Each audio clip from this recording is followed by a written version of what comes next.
I'm being forced to answer these questions against my will. Please help me. Somebody call the police. I hope you have an amazing existence wherever you be in this big blue rat ball. Run. Oh my god! Ah!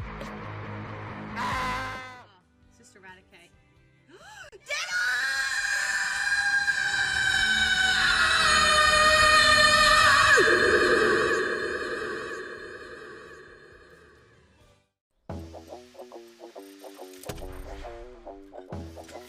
If that hits.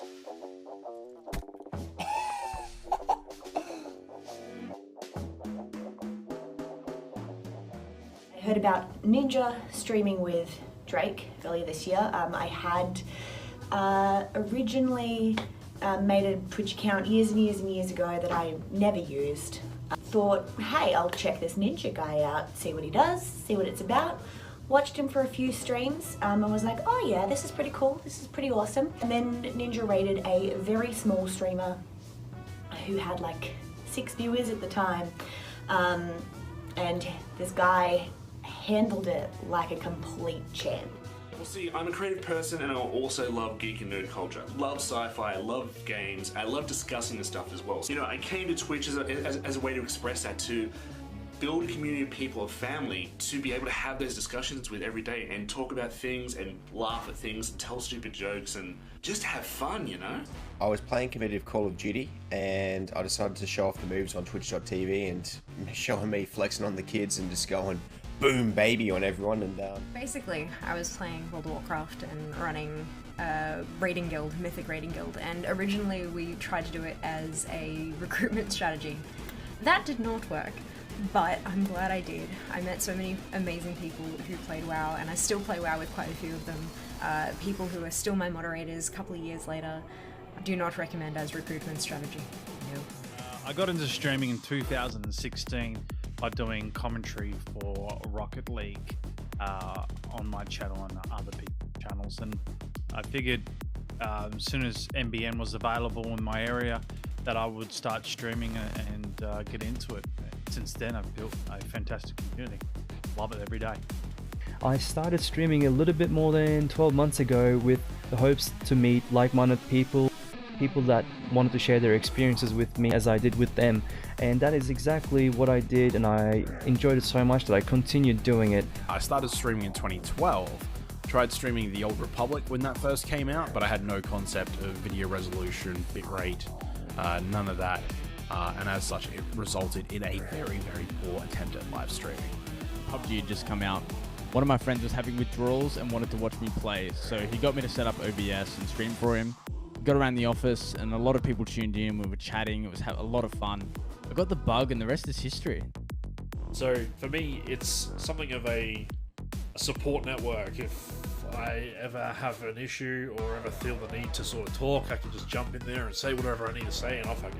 It's inclusivity, it's support, it's a group of like-minded people coming together to not just get the word out about themselves or to promote themselves or anything like that. It's not about self-gain, although there is of course gain in it for everybody, but it's about supporting the people you care about. Team OCE means community, connecting with like-minded people and supporting Australian and New Zealand content creators. I wanted to be part of an Australian community, meeting Australians within Melbourne and collaborating, growing. So Twitch here in Australia is rather small, so trying to get it to grow. Being a community member, Team OCE means the world. The support that you have all shown us, the support that the team members have received, all that has just been astounding. A place of unity and a place where people with the same drive and passion for streaming can actually be together and do that without barriers.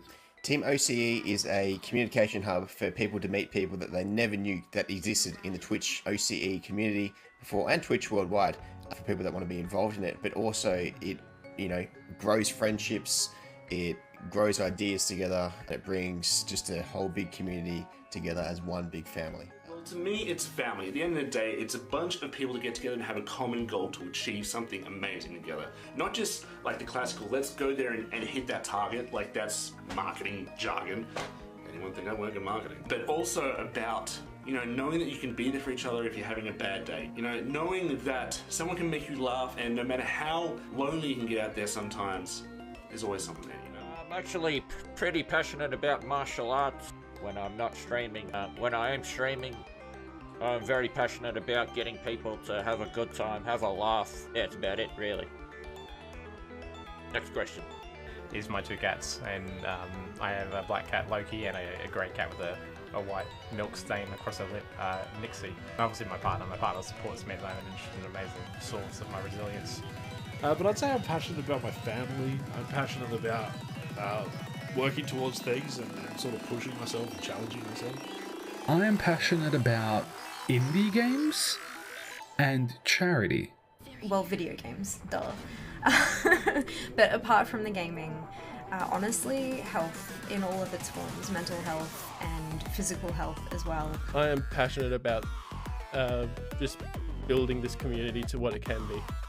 Passionate about cars, computers, video games, technology. But most of all, I'm passionate about helping people.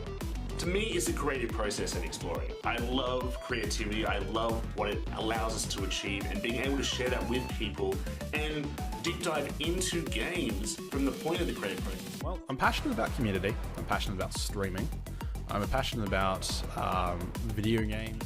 Family, community, charity, and doing the right thing for people.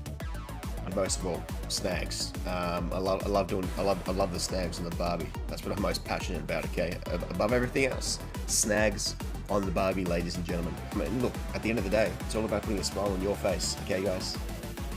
One word to describe yourself? Cheeky. Annoying. Probably crazy, if I'm being honest. I'm fairly empathetic. One that comes to mind, though, is just elite. Boy. Crazy. Stubborn, it's probably the best one. I'd say stubborn. My wife will vouch for that, I'd say. Booty. One word to describe myself, I would say driven. I would say one word to describe me would be relentless. Self-doubt. Crippling self-doubt. My anxiety. The accident I had with the cricket ball. I had a ball that hit me at 130 km an hour without a helmet right in the eye socket here, and it had a lot of interesting effects. Metabolism, so I could eat whatever the heck I wanted and wouldn't worry about gaining weight ever. That'd be great. I wouldn't mind dropping a few kilos. I spend a lot of money. I want to change that about myself. If I could change one thing about myself, it would probably be my autoimmune disorder. My knee. Making the snags golden on the barbecue, okay? And also, just a bit of a plug here, Jacko's Warehouse. We put the onions on the top, okay? We're the people's champion. Be my eating habits, to eat healthier, to exercise more regularly, and to have that healthy lifestyle. My undies. To change one thing about myself? The coffee. Definitely the coffee. Right now, I would say it's Acid Rain by Lorne. Moonlight by Grace Vanderwall. Your favourite song? Poet by Carnival.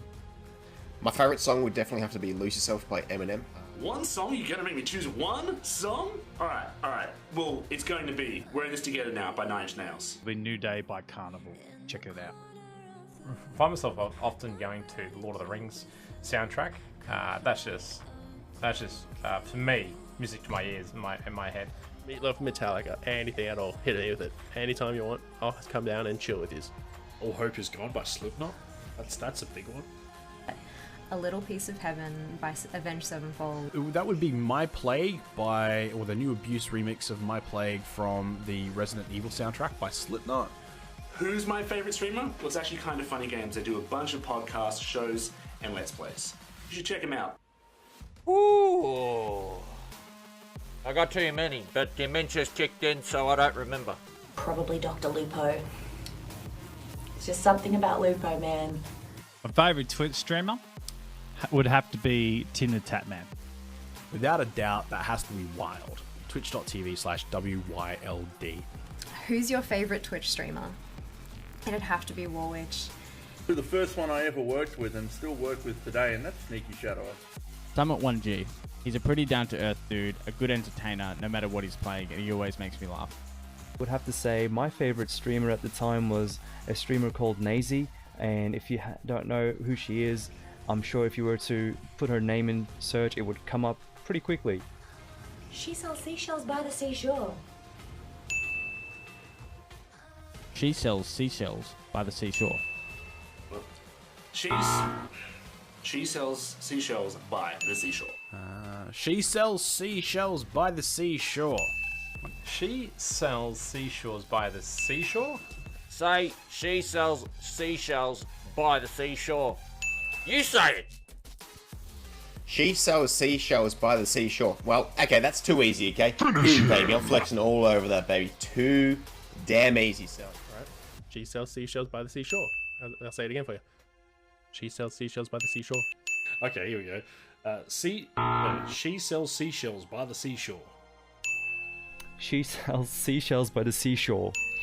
She sells seashells by the seashore. I'm quite eloquent sometimes. Sometimes. My goal is to have a family be able to provide for it. One of my goals is to reach 1,000 followers by the middle of next year. That's one of my goals. To make people happy. Always to make people happy. My goal is to make partner. We've kind of got a running joke in stream at the moment. Next year is 2019. My birthday's in February and I will be turning 29. And it will be the big, huge shebang when Fiamma 29 turns 29. So we have plans for 2019 to be Year of the Fear. So for now, my biggest goal is to continue developing and building Team OCE. Tell us one of your goals. Raise a family with my wife. To keep doing what I'm doing now, except do it bigger and better? You know, I could say a lot of lofty goals right now, but the one that's really most important to me is knowing that I can make someone's day better. You know, if someone comes in the stream day and they have a great time and flips their day around, that's the most important thing. Full-time content creator. That's where my head's at. That's what I want to do with my life. So that's my main goal. Yeah. If the world ended tomorrow, what's the last thing that I would do? If the world ended tomorrow, the last thing I would do would be to drive to Blackburn Lake Sanctuary. I would sit there, listen to music, sing my songs, and wait for the world to end. Ooh, I got one. I'm gonna get some brownie points for this. The last thing I would do is tell my partner and the love of my life, Ruben, that I love them. If the world ended tomorrow, what's the last thing you would do? Kiss my wife, Katie, and hug my cats, Arthur and Hector. Quit my job, come home, take my underpants off, play Skyrim until everything ended. Probably give this bloke a haircut. My goodness. Like an onion or something. I don't even know what it is. It's like half a ball sack. Oh, who knows? That's an easy question. I'll be spending all the time in the world with my partner, giving her hugs and kisses and seeing her in the next life. World was going to end tomorrow. I'd probably like to hang out with some friends. Let's rob a bank. Have a good drink, play some guitar, and spend time with the family. I would call my mom and tell her just how much I love her.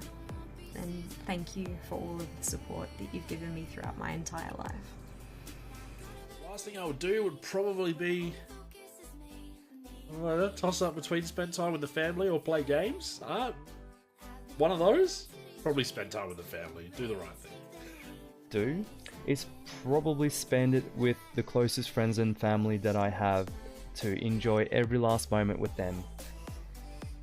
I'd go and hire a McLaren 675 LT or a 720S, blast it up the Great Ocean Road. If the world ended tomorrow, definitely you would be catching me looking real good, jacked as hell, behind a barbecue with an apron on, white apron, tongs in hand, making some beautiful golden snags, white bread, onions on the top or bottom, however you like them, sauces of a whole bunch of range. It's endless. But you'd be seeing me behind the grill cooking up some mean golden snags, that's for sure.